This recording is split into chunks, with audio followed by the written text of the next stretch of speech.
നമസ്കാരം സുഹൃത്തുക്കളെ, ഈ വീഡിയോയിൽ നമ്മൾ പരിശോധിക്കാൻ പോകുന്നത് ഒരു ദിവസം ഏത് സ്റ്റോക്കാണ് ഏറ്റവും കൂടുതൽ മൂവ് ചെയ്യുന്നതെന്ന് നമുക്ക് മുൻകൂട്ടി അറിയാൻ പറ്റും. അതറിഞ്ഞുകൊണ്ട് നമുക്ക് ആ ശരിയായ സ്റ്റോക്കിൽ തന്നെ എങ്ങനെ ട്രേഡ് എടുക്കാം എന്നുള്ളതാണ്. അപ്പോൾ നിങ്ങൾക്കെല്ലാവർക്കും തന്നെ അറിയാമായിരിക്കും, മാർക്കറ്റിന് 9:15 മാർക്കറ്റ് സ്റ്റാർട്ട് ചെയ്യും. ആക്ച്വലി അതിന് മുമ്പ് ഒരു പ്രീ ഓപ്പൺ ഒരു മാർക്കറ്റ് സെഷനും കൂടെ മാർക്കറ്റിനുണ്ട്. അപ്പോൾ പ്രീ മാർക്കറ്റിൽ നിന്ന് നമുക്കറിയാൻ പറ്റും ഏതൊക്കെ സ്റ്റോക്കുകളായിരിക്കും ഇന്ന് ഏറ്റവും കൂടുതൽ മൂവ് ചെയ്യാൻ സാധ്യതയുള്ളത്.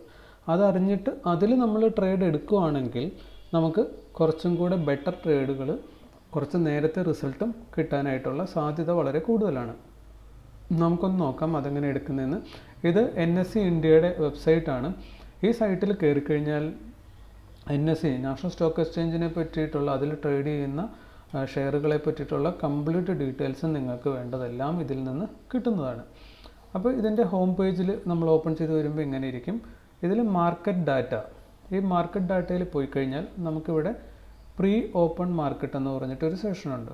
അപ്പോൾ ഇതിൽ ക്ലിക്ക് ചെയ്ത് കഴിഞ്ഞാൽ ഇന്ന് രാവിലെ 9:15 മാർക്കറ്റ് ഓപ്പൺ ചെയ്യുന്നതിന് മുമ്പുണ്ടായിരുന്ന പ്രീ മാർക്കറ്റ് സെഷനിൽ ഉള്ള റിസൾട്ട്, ഓരോ സ്റ്റോക്കുകളുടെയും പേരും അതിൽ വന്നിട്ടുള്ള ചേഞ്ചും മറ്റു കാര്യങ്ങളുമാണ് ഇതിനകത്ത് കാണിച്ചേക്കുന്നത്. ഇപ്പോൾ ഡേവിസ് ലാബ്, ഇത് മാർക്കറ്റ് ഓപ്പൺ ചെയ്യുന്നതിന് മുമ്പ്, അതായത് 9:15 മുമ്പ് തന്നെ ഇന്നലെ ക്ലോസ് ചെയ്ത വിലയിൽ നിന്നും 176 രൂപ കൂടി 4.28% ഗ്യാപ്പ് അപ്പിലാണ് ഇത് ഇന്ന് ഓപ്പൺ ചെയ്തത്. അതുപോലെ രണ്ടാമത്തെ സ്റ്റോക്ക് അദാനി പോർട്ട് ഇത് പറയുന്ന പോലെ തന്നെ 2% ഗ്യാപ്പ് അപ്പിലാണ് ഓപ്പൺ ചെയ്തത്. അപ്പം നമ്മളിന്ന് ട്രേഡ് എടുക്കുകയാണെങ്കിൽ, ഇപ്പോൾ നമ്മൾ പ്രീ ഓപ്പൺ മാർക്കറ്റിൽ കണ്ടു ഇങ്ങനെ ഒരു കുറേ ഷെയറുകൾ താഴത്തേക്ക്, അതിൻ്റെ പെർസെൻറ്റേജ് ഓഫ് ചേഞ്ചും ഇവിടെ കാണിച്ചിട്ടുണ്ടാവും. അപ്പോൾ തുക എന്നതിലുപരി നമ്മൾ നോക്കുന്നത് പെർസെൻറ്റേജ് ഓഫ് ചേഞ്ച് ആണ്. സ്റ്റോക്ക് മാർക്കറ്റിൽ നമുക്ക് ശരിയായ രീതിയിൽ കാൽക്കുലേറ്റ് ചെയ്യാൻ ഏറ്റവും നല്ലത് റുപ്പീസിൽ കാൽക്കുലേറ്റ് ചെയ്യുന്നതിന് പകരം പെർസെൻറ്റേജിൽ, നമ്മൾ എത്ര രൂപയാണ് ഇറക്കുന്നത് അതിൻ്റെ പെർസെൻറ്റേജ് വെച്ചിട്ട് കണക്ക് കൂട്ടുന്നതായിരിക്കും എല്ലായ്പ്പോഴും നല്ലത്. അപ്പോൾ ഇവിടെ സ്റ്റോക്കിൻ്റെ പെർസെൻറ്റേജ് ഓഫ് ചേഞ്ച് ഇവിടെ കാണിച്ചിട്ടുണ്ട്.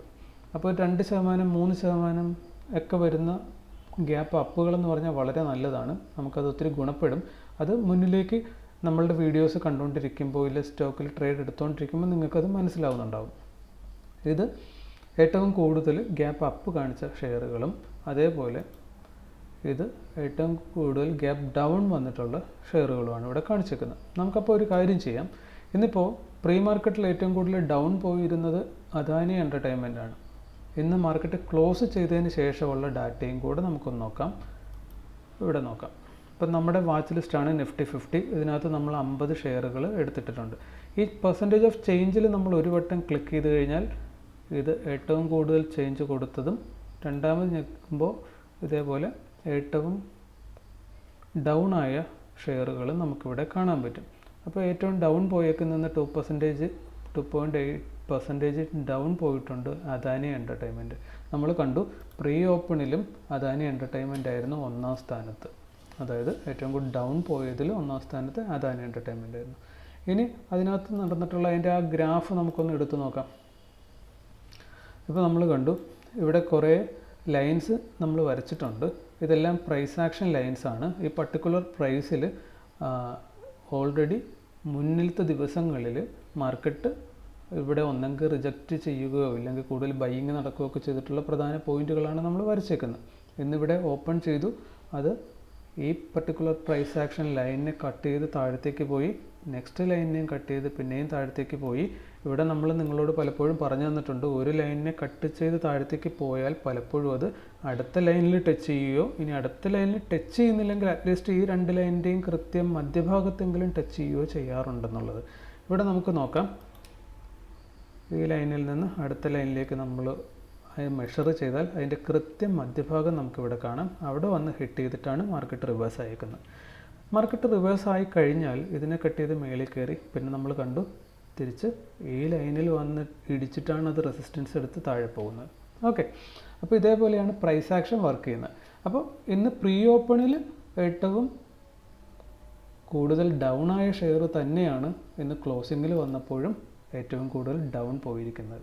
രണ്ടാം സ്ഥാനത്ത് ക്ലോസിങ്ങിൽ വിപ്രോയാണ്. ഓപ്പണിങ്ങിലും രണ്ടാം സ്ഥാനത്തല്ല, മൂന്നാം സ്ഥാനത്ത് വിപ്രോ ഉണ്ടായിരുന്നു. ഏഷ്യർ മോട്ടോഴ്സ് ഓപ്പണിങ്ങിൽ രണ്ടാം സ്ഥാനത്തുണ്ടായിരുന്നു. ഇവിടെ നോക്കിക്കഴിഞ്ഞാൽ ഏഷ്യർ മോട്ടോഴ്സും നെഗറ്റീവിൽ തന്നെയാണ് ഇന്ന് ക്ലോസ് ചെയ്തേക്കുന്നത്. ഓക്കെ, അപ്പോൾ ഏറ്റവും കൂടുതൽ മൊമെൻറ്റം നടക്കാൻ പോകുന്ന അല്ലെങ്കിൽ നടക്കാൻ സാധ്യതയുള്ള ഷെയർസ് ഇങ്ങനെ നമുക്ക് കണ്ടെത്താൻ പറ്റും. ഇവിടെ നോക്കിക്കഴിഞ്ഞാൽ മാർക്കറ്റിൻ്റെ ലോ ടു ഹൈ എത്ര പെർസെൻറ്റേജ് ചേഞ്ചാണെന്ന് നോക്കിക്കഴിഞ്ഞാൽ ഇവിടെ 2.85 ഉണ്ട് പെർസെൻറ്റേജ് ഓഫ് ചേഞ്ച്. അതിൽ നിന്ന് നമുക്ക് എന്താ വേണ്ടി 1-1.5% ഒരു ഷെയറിനകത്ത് ഒരു ദിവസം ചേഞ്ച് വരുന്നുണ്ടെങ്കിൽ നമുക്ക് കൃത്യമായിട്ട് വേണ്ടൊരു പ്രോഫിറ്റും അല്ലെങ്കിൽ സ്റ്റോപ്പ് ലോസോ അതിനകത്ത് ഉൾക്കൊള്ളിക്കാൻ പറ്റും. സോ നമുക്ക് വേണ്ട ടാർഗറ്റ് ഇതിനകത്ത് നിന്ന് കണ്ടെത്താനുള്ള ഗ്യാപ്പ് ഇവിടെ ഉണ്ടായിരുന്നു. ഇനി നമുക്ക് ഏറ്റവും കൂടുതൽ അപ്പ് വന്നിരുന്ന ഷെയറുകൾ ജസ്റ്റ് ഒന്ന് നോക്കാം. പ്രീ മാർക്കറ്റിൽ നമ്പർ 1 നിന്നിരുന്നത് 4% ചേഞ്ചോട് കൂടിയിട്ട് ഡേവിസ് ലാബാണ്. അപ്പോൾ ഇത് നമുക്കിവിടെ നോക്കാം. ക്ലോസിങ്ങിലും ഡേവിസ് ലാബ് തന്നെയാണ് ഏറ്റവും കൂടുതൽ ചേഞ്ച് അപ്സൈഡിലേക്ക് കൊടുത്തിരുന്നത്. ഇത് ഗ്യാപ്പ് വെച്ച് തന്നെയാണ് അതിൻ്റെ അപ്സൈഡ് മൂവ് വന്നിരുന്നത്. സോ അത് പിന്നീട് വലിയൊരു ചേഞ്ച് ഒന്നും ആ ദിവസം തന്നിട്ടില്ല എങ്കിൽ പോലും ഇവിടെ നമുക്കൊന്ന് അളന്ന് നോക്കിയാൽ കാണാം 3.38% ആണ് ഇതിൻ്റെ ലോ ടു ഹൈ ചേഞ്ച് വന്നിട്ടുള്ളത്. അപ്പോൾ ഇത് ഈ പറഞ്ഞ പോലെ 4% താഴേക്ക് പോകുന്നെങ്കിൽ പോലും ഇത് നല്ല രീതിയിൽ നമ്പർ 1 രീതിയിൽ പോസിറ്റീവ്ലിയാണ് ഇന്നലത്തെ അപേക്ഷിച്ച് ക്ലോസ് ചെയ്തിരിക്കുന്നത്. പ്രീ മാർക്കറ്റിൽ രണ്ടാം സ്ഥാനത്തുണ്ടായിരുന്ന അദാനി പോർട്ടാണ്. അപ്പോൾ ക്ലോസ് ചെയ്തപ്പോൾ രണ്ടാം സ്ഥാനത്ത് അദാനി പോർട്ട് വന്നിരുന്നോ? അദാനി പോർട്ട് രണ്ടാം സ്ഥാനത്ത് വന്നിരുന്നില്ല. അദാനി പോർട്ട് കുറച്ച് താഴത്തേക്ക് പോയിട്ടുണ്ട്. എനിക്ക് തോന്നുന്നു അദാനി പോർട്ട് ഇന്ന് ലോസിലാണ് ക്ലോസ് ചെയ്തതെന്ന് തോന്നുന്നു. നോക്കാം. അദാനി പോർട്ട് 1.1% പ്രോഫിറ്റിൽ തന്നെയാണ്. നമ്മളിന്ന് ട്രേഡ് എടുത്തിരുന്നത് അദാനി പോർട്ടിലാണ്. പക്ഷേ അദാനി പോർട്ട് ഈ പറഞ്ഞ പോലെയുള്ള വലിയ ഒരു അങ്ങനെ പറയാൻ പറ്റത്തില്ല. കാരണം ഇവിടെ നമുക്ക് വേണ്ടിയ ചേഞ്ച് അതിനകത്ത് നടന്നിരുന്നു. നമുക്കിന്ന് മിസ്റ്റേക്ക് സംഭവിച്ചിരുന്നു. നമ്മൾ ഓപ്പോസിറ്റ് ഡയറക്ഷനിലാണ് ട്രേഡ് എടുത്തത്. സോ നമുക്കിന്ന് ലോസാണ് സംഭവിച്ചിരുന്നത്. 2% മുകളിൽ ചേഞ്ച് അതിലും ഉണ്ട്. അതായത് 1.5 എബോ ഒരു ചേഞ്ച് വരുന്നുണ്ടെങ്കിൽ ഏതൊരാൾക്കും അതിനകത്തു നിന്നൊരു ടാർഗറ്റ് എടുക്കാനുള്ള അവസരം ഉണ്ട് എന്നതാണ് സത്യം. അപ്പോൾ ഇതുപോലെ പ്രീ ഓപ്പൺ മാർക്കറ്റിൽ ഏറ്റവും കൂടുതൽ ചേഞ്ച് വന്നേക്കുന്ന ഷെയറിൽ നോക്കിയിട്ട് നമ്മൾ ഇറങ്ങിക്കഴിഞ്ഞാൽ നമുക്ക് വോളിയം ഇവിടെ കാണിക്കുന്നുണ്ട്, വാല്യൂ, അതേപോലെ ഇതിൻ്റെ മറ്റ് ഘടകങ്ങളൊക്കെ കാണിച്ചിട്ടുണ്ട്. ഇതിൻ്റെ ഇന്ന് ഏറ്റവും ടോപ്പ് വന്നേക്കുന്ന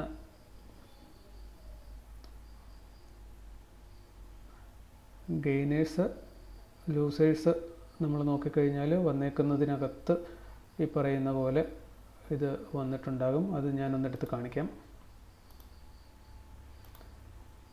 ഇവിടെ നോക്കിക്കഴിഞ്ഞാൽ ടോപ്പ് ഗെയിനേഴ്സ് നമുക്ക് കാണാം. അപ്പോൾ ആദ്യത്തെ 20 ഷെയറുകൾ ഏറ്റവും കൂടുതൽ ഇന്ന് ലാഭമുണ്ടാക്കിയ 20 ഷെയറുകൾ എടുത്തു കഴിഞ്ഞാൽ ഇവിടെ ഒന്നാം സ്ഥാനത്ത് ഡേവിസ് ലാബ്, രണ്ടാം സ്ഥാനത്ത് ഇൻഡസ്, മൂന്നാം സ്ഥാനത്ത് അദാനി പോർട്ട്. നമ്മളെടുത്തത് ഏറ്റവും കൂടുതൽ ലാഭമുണ്ടാക്കിയതിൽ ഒന്നായിട്ട് ഇവിടെ നിൽക്കുന്നുണ്ട്. കാരണം ഇങ്ങനെ പ്രീ മാർക്കറ്റ് ഓപ്പണിൽ തന്നെ ലിസ്റ്റ് ചെയ്യപ്പെടുന്ന ഒരു ഷെയറിലായിരിക്കും കൂടുതൽ ആൾക്കാരും ട്രേഡ് എടുക്കാൻ പോകുന്നത്. അതുകൊണ്ട് തന്നെ കൂടുതൽ വോളിയം വരാനുള്ള സാധ്യത അതിലായിരിക്കും. വോളിയം കൂടുതലുള്ള ഷെയർ എന്ന് പറയുമ്പോൾ നമുക്ക് അതിനകത്ത് ട്രേഡ് ചെയ്യാൻ, അതായത് സ്ലിപ്പേജ് ഒന്നും ഇല്ലാതെ നമ്മൾ ഇടുന്ന പ്രൈസിന് തന്നെ നമുക്കത് കിട്ടാനും വാങ്ങാനും വിൽക്കാനും ഉള്ള ഒരവസരം ഉണ്ടാകും. ഇനി വോളിയം കുറയും തോറും അത് സ്ലിപ്പേജ് ഉണ്ടാകാനുള്ളൊരു സാധ്യതയുണ്ട്. എന്താണ് സ്ലിപ്പേജ് എന്ന് ജസ്റ്റ് ഞാനൊന്ന് കാണിച്ചു തരാം. തുടക്കക്കാർക്ക് വേണ്ടിയിട്ടാണ്. ഇപ്പോൾ ഈ ഒരു ഷെയർ എടുത്തു കഴിഞ്ഞാൽ നമുക്കിവിടെ കാണാൻ പറ്റുന്നുണ്ട്. ഇവിടെ ഒന്നും ഇത് ബൈ ചെയ്യാൻ ആളില്ല. വോളിയം 0 ആയിട്ടാണ് എഴുതി കാണിക്കുന്നത്. കണ്ടല്ലോ, ഇവിടെ നമുക്ക് നോക്കിക്കഴിഞ്ഞാൽ കാണാം ഇതിനകത്തൊന്നും ഇവിടെയൊന്നും ആളില്ല, 0 വോളിയം. അപ്പോൾ ഇതാണ്, വോളിയം ഉണ്ടെങ്കിൽ മാത്രമേ നമുക്കത് ഏത് വിലയ്ക്കും വിൽക്കുകയോ വാങ്ങുകയോ ചെയ്യാൻ പറ്റത്തുള്ളൂ. നമ്മൾ വിൽക്കാൻ പോകുന്ന വിലയ്ക്ക് വാങ്ങിക്കാൻ ആളില്ലെങ്കിൽ നമുക്കത് വിൽക്കാൻ പറ്റത്തില്ല. അപ്പോൾ പ്രീ ഓപ്പൺ മാർക്കറ്റിൽ ലിസ്റ്റ് ചെയ്യുന്ന ഷെയറുകൾ അത് ഏറ്റവും ഹൈയോ ലോയോ ഒക്കെ കാണിക്കുന്ന ഷെയറുകൾ എടുത്തു കഴിഞ്ഞാൽ അതിൽ ട്രേഡ് ചെയ്യുവാണെങ്കിൽ ഈ വോളിയത്തിൻ്റെ പ്രശ്നം നമുക്ക് വരത്തില്ല. ഓക്കെ, അപ്പോൾ ഇങ്ങനെയാണ് ഡേ ട്രേഡിന് വേണ്ടിയിട്ട് നമുക്കൊരു സ്റ്റോക്ക് വളരെ സിമ്പിളായിട്ട് പിക്ക് ചെയ്യാൻ പറ്റുന്നത്. Okay, thank you.